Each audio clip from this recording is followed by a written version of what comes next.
नमस्कार. श्री स्वामी समर्थ. जय जय स्वामी समर्थ. तर नवरात्रीत कन्यापूजन कधी व कसे करावे याबद्दलची संपूर्ण माहिती आहे का? नवरात्रीत कन्यापूजनाचे खूप महत्त्व आहे. कुमारिका म्हणजे साक्षात देवीचे रूप आहे असे म्हणतात. नवरात्रीत प्रत्येक दिवस शुभ आहे, तर नवरात्रीत जमेल त्या दिवशी किंवा अष्टमी नवमीला कन्यापूजन करायचे आहे. सर्वात आधी पाहूया कोणत्या वयाची मुलगी पूजल्याने काय पुण्य मिळते. कन्यापूजनासाठी 2 ते 10 वर्षादरम्यानच्या कन्या पूजण्याची परंपरा आहे. तर बघा, 2 वर्षाची कन्या कुमारिका असून तिच्या पूजनाने दारिद्र्य दूर होते. 3 वर्षाची कन्या त्रिमूर्ती असून हिच्या पूजनाने सुख समृद्धी नांदते. 4 वर्षाची कन्या कल्याणी असून तिच्या पूजनाने घरात कल्याण होते. 5 वर्षाची कन्या ही रोहिणी असून हिच्या पूजनाने घरातील जे आजारी असतील त्यांना मुक्ती मिळते. 6 वर्षाची कन्या कलिका रूपात असून हिची पूजा केल्याने राजयोग प्राप्त होतो. 7 वर्षाची कन्या ही चंडिका असून ऐश्वर्य प्रदान करण्यासाठी असते. शांभवी रूपात 8 वर्षाच्या कन्येची पूजा केल्यास विजय प्राप्त होते. आणि 9 वर्षाची कन्या दुर्गा देवीचं रूप असून शत्रूंचा नाश करते. आता सुभद्रा ही 10व्या रूपाची 10 वर्षाची कन्या ही जर पुजली तर इच्छा पूर्ण होतात. आता बघू की काय करावे. कुमारिका घरी आल्यावर त्यांना देवी रूप मानून त्यांचे स्वागत करावे.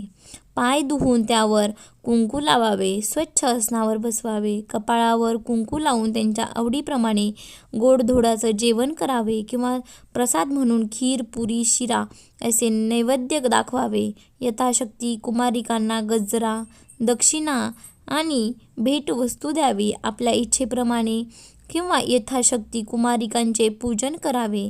जमत नसल्यास एका कुमारिकेचे केले तरी फळ प्राप्त होते. तरी येथे आम्ही सांगू की किती कन्या पूजल्याने काय फळ मिळते. एका कन्येचे पूजन केल्याने ऐश्वर्य प्राप्ती होते. 2 कन्येचे म्हणजे 2 कुमारिकांचे पूजन केल्यास मोक्ष प्राप्ती होते. 3 केल्यास अर्थ, धर्म आणि काम प्राप्त होते. राजपद प्राप्तीसाठी 4 कुमारिकांची पूजा केली जाते. विद्याप्राप्तीसाठी 5 तर षट कर्मसिद्धीसाठी 6 जणींची पूजा करावी.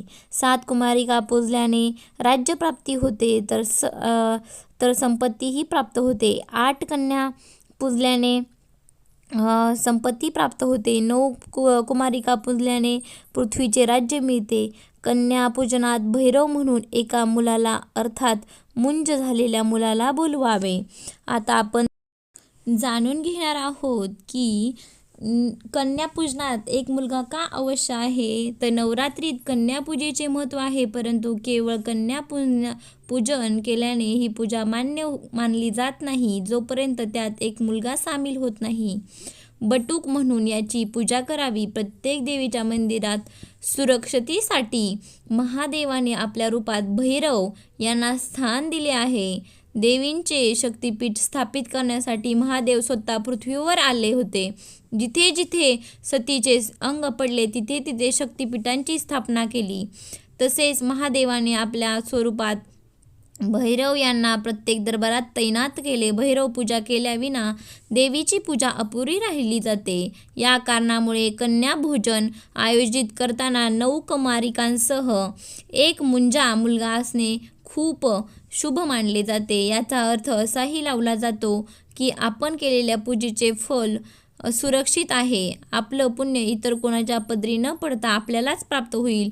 म्हणून देवीच्या पूजेचं फल वाईट नजरेपासून वाचवावे अशी जर इच्छा असेल तर कुमारिकांसोबत मुंजालाही भोजनासह निमंत्रण द्यावे आणि यथाशक्ती पूजन करावे. तर श्रोते हो, तुमच्या आता लक्षातच आले असेल की नवरात्रीत कन्या पूजन करताना एक मुलगा अवश्य जेवायला घालायचा. ज्याची मुंज झाली आहे असा मुलगा जेवायला घालायचा.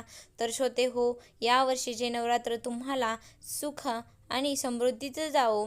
माता दुर्गा तुमच्यावर कृपा करो अशीच माता दुर्गाचरणी प्रार्थना करून आजचा व्हिडिओ येथेच थांबवते. श्री स्वामी समर्थ. धन्यवाद.